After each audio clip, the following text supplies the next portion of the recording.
வாங்க இன்னைக்கு மார்க்கெட்ல என்ன நடந்ததுன்னு பார்க்கலாம். ஒரே நாள்ல ஒரு பெரிய சரிவுல இருந்து மார்க்கெட் எப்படி மீண்டு வந்துச்சு, இந்த வேகமான மீட்சிக்கு பின்னாடி என்ன காரணம் இருக்குன்னு டீடைலா பார்ப்போம். நிஃப்டி 50 இன்னைக்கு க்ளோஸ் ஆனது பாத்தீங்கன்னா ஒரு பயங்கரமான ஏற்ற இறக்கமான நாளுக்கு அப்புறம் ரொம்ப முக்கியமான 23,100 மார்க்குக்கு மேல ரொம்ப ஸ்ட்ராங்கா க்ளோஸ் ஆயிருக்கு. இதுல உண்மையிலே ஆச்சரியமான விஷயம் என்னன்னா, டே லோல இருந்து கிட்டத்தட்ட 1300 பாயிண்ட்ஸ் ரீபவுண்ட் ஆயிருக்கு. காலையில ரெட்ல ஓபன் ஆன மார்க்கெட் இப்படி ஒரு நம்ப முடியாத கம்பேக் கொடுத்திருக்கு. சரி வாங்க, இன்னைக்கு மார்க்கெட்டை ஆட்டி படைச்ச ஸ்டாக்ஸ் எது ஜெயிச்சுது எது தோத்துதுன்னு பாத்திரலாம். நீங்க இந்த லிஸ்ட்ல பாத்தீங்கனாலே தெரியும், இன்னைக்கு மார்க்கெட்டோட ஹீரோஸ் யாருன்னு கேட்டா சந்தேகமே இல்லாம ஐடி ஸ்டாக்ஸ் தான். கெய்னர்ஸ் லிஸ்ட்டை மொத்தமா அவங்க தான் டாமினேட் பண்ணியிருக்காங்க. அதே சமயம் ஃபார்மா அப்புறம் அதானி குரூப் ஸ்டாக்ஸ்லாம் கொஞ்சம் ப்ரெஷர்ல இருந்துச்சு. ஓகே, இப்போ இந்த ரேலிக்கு இன்ஜினா வேலை செஞ்ச செக்டார்ஸ் எதுன்னு கொஞ்சம் ஆழமா பார்க்கலாம். இன்னைக்கு களத்துல 2 பெரிய தலைங்க நின்னாங்க. ஒன்னு ஐடி செக்டார், இன்னொன்னு ரியாலிட்டி செக்டார். இந்த 2 செக்டார்ஸ் தான் மார்க்கெட்டை மேல தூக்கி நிறுத்த தேவையான மொத்த மொமெண்டமத்தையும் கொடுத்துச்சு. அதே மாதிரி நாம எஃப்எம்சிஜி செக்டாரையும் மறந்துடக்கூடாது. பெரிய கம்பெனிங்க கிட்ட இருந்து வந்த பாசிட்டிவான ப்ரீ ரிசல்ட் கமெண்ட்ரிஸ்னால இந்த செக்டாரும் மார்க்கெட்டுக்கு ஒரு சைலண்ட் சப்போர்ட்டரா இருந்திருக்கு. அதனால தான் பாருங்க, ஹெச்யூஎல், ஐடிசி மாதிரியான ஸ்டாக்ஸ் எல்லாம் நல்லா கிரீன்ல முடிஞ்சது.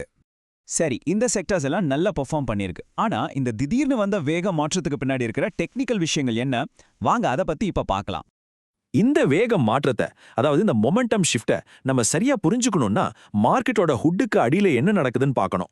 அதுக்கு நமக்கு ஹெல்ப் பண்ற ஒரு முக்கியமான இண்டிகேட்டர் தான் RSI, அதாவது ரிலேட்டிவ் ஸ்ட்ரென்த் இண்டெக்ஸ். ரொம்ப சிம்பிளா சொல்லணும்னா இந்த RSIங்கிறது ஒரு மீட்டர் மாதிரி.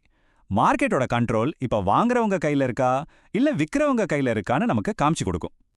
இந்த கார் ஸ்பீடோமீட்டர் உதாரணம் ரொம்ப அருமையா இதை விளக்குது பாருங்க. RSI 40க்கு கீழே போகுதுன்னா கார் ஸ்லோ ஆகுற மாதிரி மார்க்கெட்ல செல்லிங் பிரஷர் ஜாஸ்தியா இருக்குன்னு அர்த்தம். ஆனா அதே RSI எப்ப 40ஐ தாண்டி மேல வருதோ அப்ப பையர்ஸ் திரும்பவும் மார்க்கெட்டை கண்ட்ரோல் எடுக்க ஆரம்பிச்சிட்டாங்கன்னு நமக்கு ஒரு தெளிவான சிக்னல் கிடைக்குது. இதத்தான் பாருங்க, எக்ஸ்பர்ட்ஸும் சொல்றாங்க.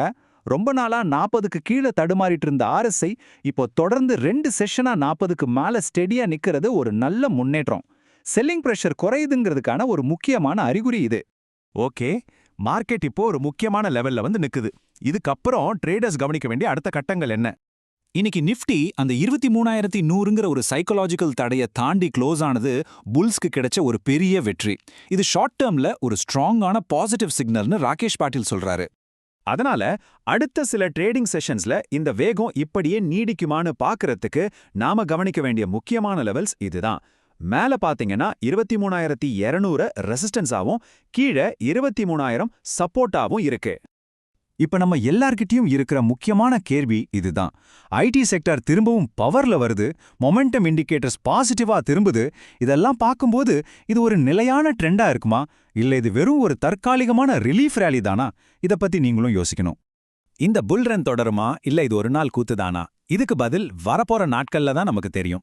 பிக் மை ஸ்டாக்ஸ்ல எங்களோட இணைஞ்சதுக்கு ரொம்ப நன்றி. ஞாபகம் வச்சுக்கோங்க, எந்த முதலீட்டு முடிவையும் எடுக்கிறதுக்கு முன்னாடி உங்க சொந்த ரிசர்ச்சை கண்டிப்பா பண்ணுங்க.